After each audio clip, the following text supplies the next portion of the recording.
In 1903, newspapers described Richard Fleming as Dirty Dick. It was a cruel nickname, but perhaps a fitting one for a man they claimed only ever washed when he was sent to jail. Who was he, and how did his life end up here? To find out, we have to go back to the beginning. Our story begins not in a police court, but in a small family home in the heart of industrial Birmingham. The 1871 census for England and Wales gives us our first glimpse of Richard Fleming. We find him aged just 7, living with his parents in a place called Great Court on Brook Street in Aston. These courts were typical of the era's working-class housing, cramped, often unsanitary blocks of back-to-back houses packed into every available space behind the main streets. Yet within this crowded world, there was a stable family unit. Richard lived with his father, John Fleming, a 30-year-old plater, his mother, Catherine, aged 26, and his younger 4-year-old brother, Thomas. John's occupation as a plater is significant. This was a skilled trade in Birmingham's booming metal finishing industry, suggesting the family was part of the respectable working class with a steady income. Even more telling is what the census lists for 7-year-old Richard. His occupation is scholar, following the 1870 Education Act, which laid the groundwork for universal primary education. This one word tells us that Richard was attending school. In 1871, he was a boy with a family, a home, and a place in a classroom, a boy with a chance. But by 1881, the picture has changed catastrophically. Richard's childhood seems to have vanished. We find him first not in a census, but in the crime columns of the Birmingham Evening Mail, dated March 25th. Now aged 15, Richard Fleming of a court in Coleman Street is charged with causing an obstruction in Stevenson Place. The police report paints a grim picture of his new life. He was one of a group of street urchins selling matches in newspapers, caught gambling by playing pitch and toss, a simple game of chance involving tossing coins at a mark. When the magistrate asked where they got the money, the constable's reply was stark. They beg coppers from people who pass by, and then gamble with the money. These children were a visible symptom of the city's poverty, a subculture of survivalists viewed by the authorities as a public nuisance and a moral danger. The court report reveals a heartbreaking family dynamic. Richard's mother attended the hearing, telling the magistrate she sent him out to sell matches, but confessed she was unable to control him. This was likely less a statement of parental failure and more one of utter desperation. The few pennies Richard earned were probably essential for the family's survival, but that income came at the cost of his safety and his future. The authorities had little sympathy. An inspector declared a raid was planned on the 30 or 40 children working the area, and Richard was remanded for a week so the court could find a place for him in a reformatory school. This wasn't an idle threat. Reformatories were designed to forcibly remove children from what were deemed corrupting influences, breaking them away from their families to impose discipline and labor. Just days after this court appearance, on the 3rd of April 1881, the census enumerator came knocking. We find 2 records for this date that confirm where Richard's life is at. The first locates the Fleming family home at 56 Court, Coleman Street in Aston, the very address from the newspaper. His father, John, now a slater, is there with his mother, Catherine, his brother, Thomas, now a glassworker, and a new 8-year-old sister, Rose, who is a scholar. But Richard is not with them. The second 1881 census entry tells us where he is. On that same night, Richard Fleming, with his age given as 14, is recorded as a pauper inmate at the parish of Birmingham Workhouse on Western Road. The family crisis that pitched him onto the streets had now led to his formal removal from the family. Whether triggered by his arrest or by some deeper poverty, he had been institutionalized. Richard was now officially a pauper. This separation at such a formative age would have been a profound trauma, severing him from his family and placing him at the mercy of the harsh Victorian poor law. We lose him for another decade. But the 1891 census shows he has returned to the family, at least for a time. Now 25, Richard Fleming is single and living in his father's household on Woodcock Street, Aston. He has a trade of sorts. He's a hawker of green grocery, an itinerant street seller. While he is back with family, this occupation shows he is still living a life of casual, insecure street trade, a world away from the skilled craft of his father. The family itself has been fractured.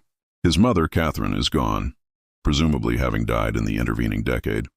His father, John, has a new wife, Mary, and his siblings, Thomas and a new sister, Mary, are also present.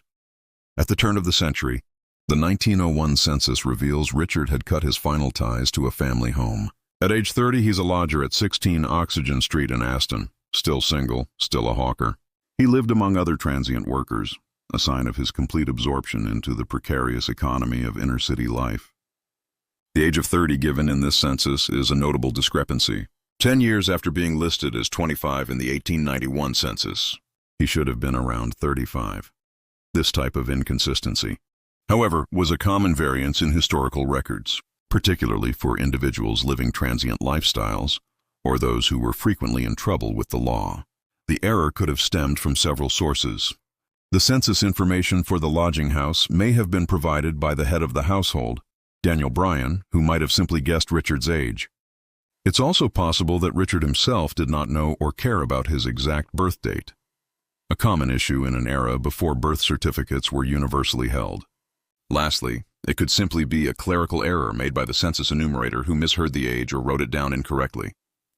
While this particular entry is an outlier, the ages given in the majority of his other records consistently point to a birth year in the mid-1860s. The 1901 census age is almost certainly an error rather than a reflection of reality. It's here in the early 1900s that his life unravels completely. The turn of the century marks Richard's final descent, a period where his life is meticulously documented in the city's newspapers. On May 24, 1901, the Birmingham Evening Mail describes a dirty, untidy-looking individual named Richard Fleming, a 32-year-old news vendor from 11 Oxygen Street. In an act of casual violence, he deliberately pushed a woman who was in a delicate state of health off the footpath in Stevenson Place. This was the very same area where he was arrested as a boy. When prosecuted, his only excuse was to suggest he must have had some beer. Noting that he bore a bad character, the court sentenced him to a month in jail with hard labor. His convictions began to mount relentlessly.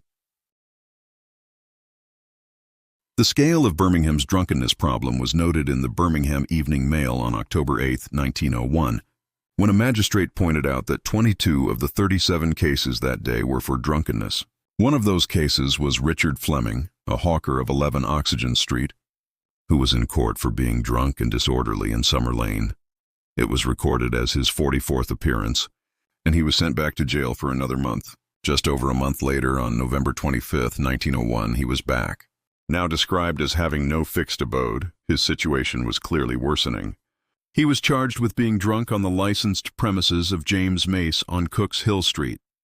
A police sergeant testified that he had personally seen Richard ejected from several pubs and warned him that if he went into another, he would be arrested. Fleming promptly defied the warning, went into the premises mentioned, and was locked up. It was his 45th appearance, for which he was fined 10 shillings and costs, or 14 days' imprisonment. He was trapped in a relentless cycle of drink, defiance, and prison. A significant turning point came on February 20th, 1903. On this day, the authorities placed him in Birmingham's official list of habitual drunkards, a document that stripped Richard Fleming of his anonymity and cemented his notoriety.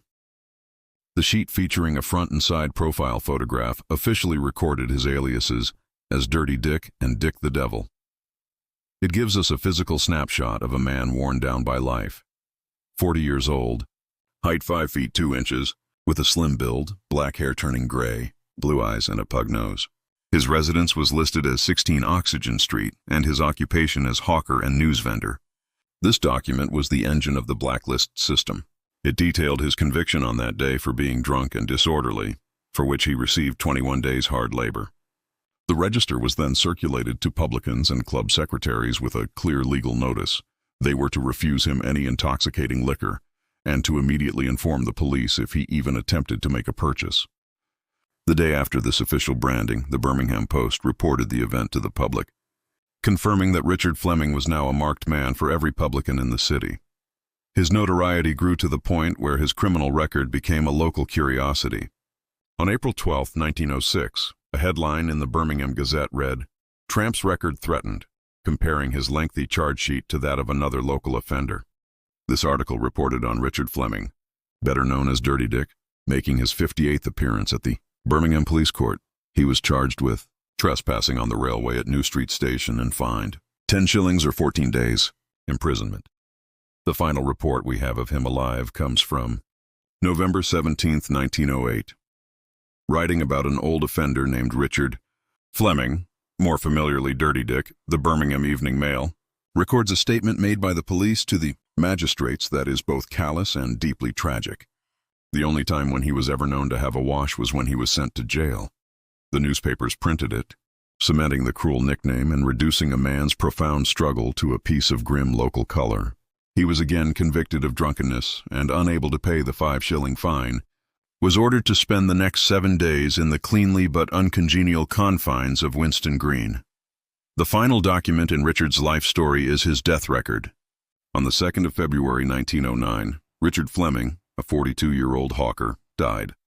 His life came full circle, ending where his childhood tragedy began, at the Workhouse Infirmary on Western Road in Birmingham. The certified cause of death tells the story of his final years: cardiac degeneration from alcohol, exposure, and neglect. The alcohol had weakened his heart. The exposure speaks to a life of homelessness, and the neglect, both his own and that of the society around him, was the final blow. There was no family member present. The informant was the master of the workhouse. He died an institutional death, utterly alone. Richard Fleming's story shows how quickly a life can be consumed by the unforgiving streets, the workhouse, the prison, the public shame. It was a cycle from which there was no escape. But where do you think it all went wrong for him? Was there a single turning point, or was his path set from the very beginning?